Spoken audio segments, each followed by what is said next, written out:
mungkin di organisasi maupun juga di dunia pendidikan.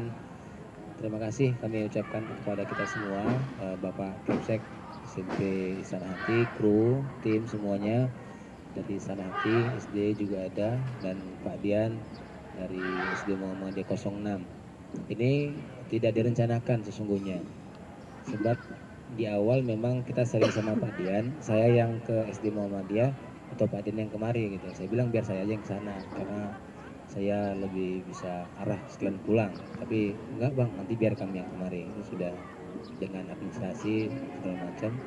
Kemudian berhadir di hari yang sama seperti hari ini. 2 hari yang lalu Pak Sem telepon ya. Ya mungkin bedanya karena kawan tidur ya. Jadi main telepon-telepon aja. Eh, Kami Sabtu datang, jadi dia nggak nanya Sabtu mau kemana, nggak ada, dia bilang Sabtu mau datang. Iya saya bilang, ya udah kita sama-sama belajar hari ini di sini. Satu hal yang perlu sama-sama kita ketahui kawan-kawan, tidak ada sekolah yang paling unggul dimanapun kita kunjungan, nggak ada. Karena pada prinsipnya potensi dan keunggulan itu ada di kita dan kita bisa buat. Bagaimana mungkin dulu HP belum ada, tiba-tiba ada orang bisa buat HP, belajar dari mana dia, nggak ada. Tiba-tiba ada cangkul, kemudian sekarang cangkul di mana-mana digunakan orang. Siapa yang memulai buat cangkul? Yang nggak ada, karena memang nalar kreativitasnya itu muncul. Jadi teman-teman sekalian juga bisa lakukan itu di sekolahnya masing-masing hari ini. Dan salah satunya memang kita harus banyak melihat. Jadi kalau bahasa Tuhan itu kan ada bahasa anak muda sekarang, piknik biar nggak panik, ya kan? Itu serius, itu tuh benar itu kalimat dalam Al-Quran yang diterjemahkan dalam bahasa milenial. Jadi kan kita disuruh fantasyiru fil ard misalnya, bertebaran, berserakan, kemudian lihat apa yang bisa jadi pelajaran. Dan kawan-kawan sekalian, kemampuan itu yang hari ini kita tidak miliki, yang hari ini kita masih membatasi diri kita. Jadi jangan pernah berhenti dan malu belajar pada siapapun, termasuk saya juga terus sedang belajar, termasuk sedang menggali bagaimana bisa meninggalkan jejak pada prinsipnya ya. Jadi jangan berpikir bagaimana buat sekolah ini bagus besar, ya tinggalkan jejak baik. Jadi kita dimanapun berada harus tinggalkan jejak baik. Jadi Pak Pai jadi Kepsek Istana Hati, tinggalkan jejak baik. Kita nggak tahu sampai kapan di situ. Tapi orang-orang akan kenal dan kenang kita sekira kita sudah tidak ada. Mungkin aktivitas tempat yang lain. Oh iya dulu masa Pak Pai lah. Oh dulu, oh dulu gitu. Oh dulu ibu tuh lah. Oh dulu ibu tuh lah. Kita jadi perbandingan orang-orang setelah kita. Pak Dian begitu juga. Karena kita sama-sama punya potensi dipecat. Saya bisa dipecat, bisa dipecat, bisa dipecat, bisa dipecat. Karena kita itu sekolah buatnya kita. Ya, jadi tapi jangan pernah berpikir kawan-kawan sekalian, tuh apa paten-paten sekolah ini bisa dipecat ya. Nah itu jadi masalah. Saya bilang sama guru-guru di sini, kalau itu yang ibu pikirkan, takut dia pecat nanti gaji murah nanti begini, ibu capek ngajar saya bilang. Buat aja yang bagus-bagus saya bilang. Sekiranya orang-orang di sini nggak nengok ibu, Tuhan ada kok saya bilang. Tenang aja ibu saya bilang. Nggak perlu ibu blow up segala macam gini-gini, tapi orang akan tahu hasil kerja kita. Saya cerita sedikit kawan-kawan sekalian. Saya ini ngajar itu pas kuliah semester 4. Kuliah semester 4 ngajar. Wah, keren kali kuliah bisa ngajar. Enggak, saya udah tua soalnya. Jadi kuliahnya terlambat. Tamat sekolah 2003, saya kuliah 2007. Jadi harusnya sudah tamat S1, orang kawan-kawan yang lain saya baru masuk. Maklum lah orang susah kan. Makan payah. Payahlah makan ikan, senang kali kamu bisa makan ikan tuh, bahagia kali, setahun sekali barangkali itu bisa. Atau makan daging raya haji lah, ya betul-betul nggak bisa yang bisa dimanfaatkan. Kemudian saya kuliah tertatih-tatih lah, termasuk bapaknya Bu Dayana saya bilang ngasih uang saya 100.000 tuh untuk isi minyak kereta. UB-nya uang pendaftaran 75.000, daftar di STAIS. Bapaknya Bu Dayana saya bilang dia ngasih Pak Tarno, tetangga saya kebetulan. Jadi yang lain-lain yang bantu belikan celana, belikan tas. Ya hasil bantuan orang saya bisa kuliah itu untuk daftarnya. Lalu kemudian kawan-kawan sekalian saya diminta untuk ngajar agama. Gak ada yang lain waktu itu gurunya di SD Muhammadiyah 4 Kampung Damai. Mungkin ada ibunya ya kan, Kampung Damai. Jadi waktu itu saya dibilang masuknya seminggu 2 kali aja Pak. Seminggu 2 kali aja. gajinya nggak besar. Dia bilang begitu. Berapa bu? 75.000. Bisa lebih saya bilang. Ya udah 150.000 lah, mentok lah ya, net ya, nggak bisa nggak bisa nggak bisa lebih kurang lagi gitu.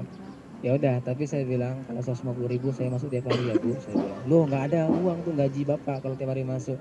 Nggak apa-apa, saya 150.000 tiap hari masuk, saya bilang. Saya waktu itu tidur di Masjid Kartini karena nggak punya rumah, jadi tidurnya di Masjid Kartini, bersih-bersihkan masjid, misalnya bantu-bantu untuk beli-beli beras. Jadi tiap hari lalu lalang ke sana kemari itu 150.000 kurang, 200.000 pengeluaran saya satu bulan. Gajinya 150.000 minus. Kalau perusahaan ini udah kolaps nih. Karena berbulan-bulan begitu terus. Tapi saya meyakini sekarang saya ini memang harus capek dan layak dibayar murah karena belum punya karya. Sekedar tamatan, gelar segala macam semua orang punya. Stay sini sekali tamat berapa ratus, budidaya berapa ratus, binjai dulu nih ceritanya. Ya belum lagi nanti dari Medan, dari Unimed, dari UMSU, berapa ribu yang tamat setiap tahun. Semua punya gelar yang sama dengan kita. Yang bedakannya kan kreativitas, ya kan, kemampuan kita untuk menjadi yang berbeda dari yang lain. Kalau gelar semuanya punya, jadi nggak angkar gelar, kira-kira begitu. Jadi 6 bulan saya jalani, kawan-kawan sekalian, gaji full tiap hari masuk. Apa yang saya ajarkan di sana selain mengajar agama, saya standby, guru nggak ada, apa semua saya yang ngerjain, saya bantu.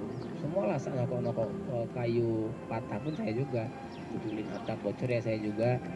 Nanti ada anak-anak yang berak di celana ya saya juga nganterin. Ya memang komplit lah. Jadi semua kita lakukan.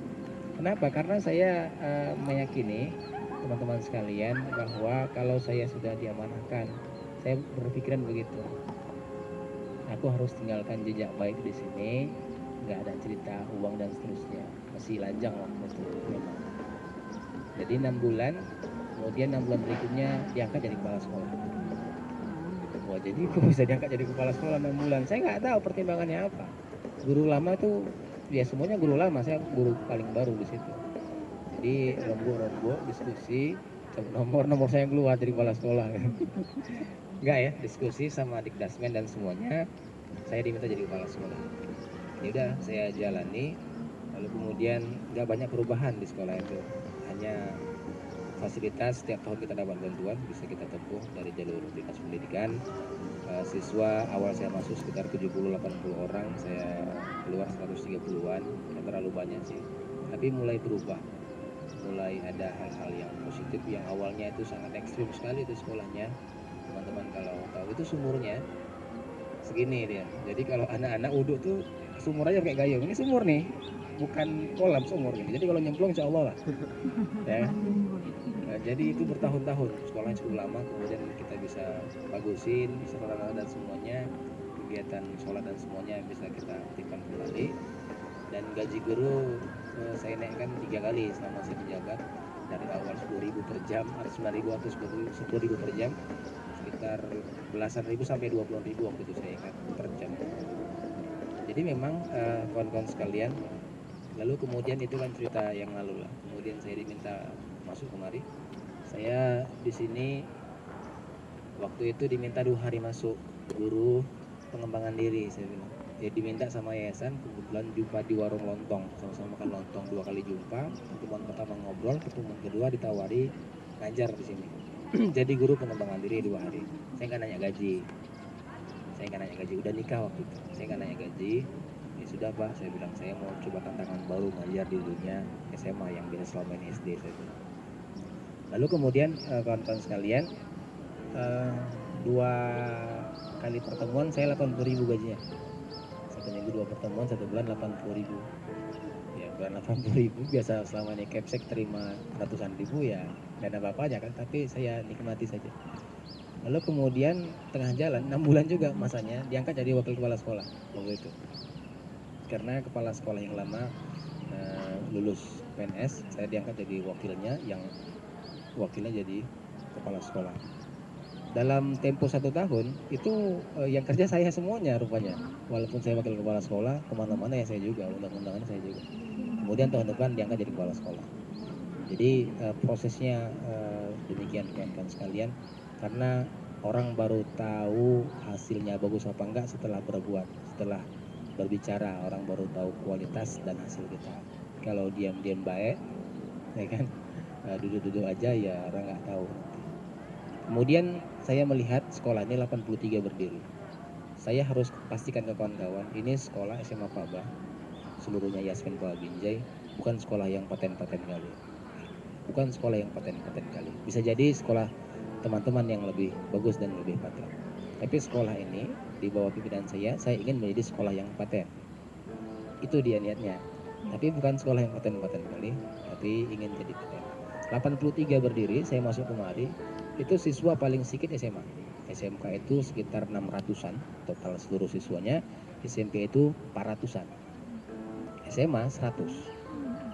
Jadi kalau baris itu saya baris SMK, SMP, SMA. Biasa kan kita di sini ada yel-yelnya ya. SMP, gigi. Anak SMP yang bilang gigi, ya kan. SMA, pasti. Karena sedikit kan, jadi kata dengan suaranya. SMA, bisa, menggema semua. Kapan anak-anak SMA ini bisa teriaknya kuat, saya pikir kan, otomatis dengan menambah personil. Jadi kemudian teman-teman sekalian, saya berembuk dan berdiskusi kepada yayasan. Saya bilang, Pak, kalau Bapak izinkan, selama ini kan yayasan kan full ya, ngatur ya. Jadi lepas kepala buntut pegang. Jadi kepalanya nggak bisa jauh karena buntutnya dipegang. Sehebat apapun apa kita itu nggak akan bisa.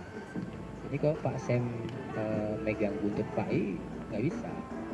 Jadi harus lepas total. Jadi saya bilang setahun berlalu, muridnya tambah sedikit lah ya, tahun berikutnya tambah sedikit karena memang kita belum dibebaskan untuk berkreativitas. Tahun kedua saya jadi kepala sekolah, saya bilang begitu sama beliau, audit saja Pak, saya bilang SK saya buat per 6 bulan, kalau saya nggak bagus, nggak beres, nggak sesuai target, pecat saja, saya bilang. Ya udah kalau gitu, deal. Oke, saya kerjakan, alhamdulillah lebih maksimal. Lalu kemudian tahun berikutnya dia kasih tantangan, murid segini, ini segini, lulusan PTN segini, ini segini, gaji Pak Ulia 4 juta. Deal saya bilang. Ya kalau nggak capai, ya udah 1 juta ya gaji saya bilang. Alhamdulillah tercapai. Jadi beberapa kesepakatan itu bermula dari kebijakan yayasan. Jadi kalau kita nggak dibebaskan secara maksimal, itu akan sulit untuk bisa berkreasi. Itu pandangan-pandangannya dulu. Teman-teman sekalian, hari ini posisinya siswa SMA Paba itu 400. Siswa kita 400, dulu SPP-nya itu 150.000 saya kemarin. Paling rendah dari SMK dan yang lainnya. Sekarang SMK itu 190, SMA 250.000 SPP-nya ya, SPP. Awal saya naikkan, yayasan takut nanti gak ada muridnya, dia bilang. Ya nggak apa-apa, nggak ada muridnya Pak, saya bilang. Yang penting kan SPP-nya keren, tinggi, saya bilang. Jadi orang-orang nanya berapa SPP-nya, 200.000 mahal. Sekolah mahal kan identik bagus ya, identik belum tentu. Karena banyak juga SDIT itu sekolah dasar Islam termahal kan. Tapi Islam termahal. Islam terpadunya nggak ada lah. Bedanya apa sih? Sholat dua juga nyawa. Sini sholat dua kami tiap hari. Apa lagi bedanya? Syukuran kami tiap Jumat. Hafalan ya nggak bisa lah semua hafalan. Yang lomba-lomba menang tuh memang udah jago kian di kampung ya. Kemudian dia masuk di blok sama sekolah selama siswa ini. Memang di kampung udah paten dia. Itu yang di sahabat Quran, yang buta matanya. Saya ada main ke rumahnya, ada video sama saya tuh. Memang udah habis 30 juz baru masuk ke situ. Apalagi dari kecil dia dengarkan murotal gini langsung hafal, dia langsung bisa. Matanya buta dua kembar. Masuk ke sahabat Quran, ya langsunglah di framing. Ya masalah kekuatan framing sekarang. Bedanya nggak ada, kawan-kawan sekalian. Apa? Ya tahu kali saya. Dari rumput belum beli tanah saya di situ. Ikut saya minta duit ke kampung-kampung keliling Binjai nih Pak, minta apa, bangun Al-Kafah Pak, ada yang ngasih 1.000, ada yang tutup pintu, ada yang ngejek, macam-macam. Tapi saya nggak menikmati, saya nggak masuk ke dalam karena ada hal yang nggak pas menurut saya yang saya harus keluar. Ya tahu kali saya kurikulumnya nggak ada bedanya sama kita, nggak ada beda. Nah, tapi framingnya bagus, mercusuarnya itu meningkat, akhirnya orang-orang magnetnya menarik ke sana. Jadi memang daya tariknya itu kalau ada satu dua beberapa tokoh cenderung ke sana itu ngekor itu. Termasuk volley kami dulu ini nggak ada apa-apanya, tapi kalau sekarang Binjai Langkat ya nggak berani lah ngelawan kami. Ya serius, boleh dicek nanti. Ya, ini mau boykot. Orang tuh bilang kalau bisa Papa jangan ikut lah. Kalau ikut ya menang-menang aja. Semalam Istana Hati main kemari, main voli ya, menang ya, menang orangnya. Enggak, ya seri lah, seri. Tapi lawan guru-guru, lawan siswa ada siswa perempuan 2 orang kami ikut waktu. Ya lumayan juga mainnya. Nah, jadi teman-teman sekalian.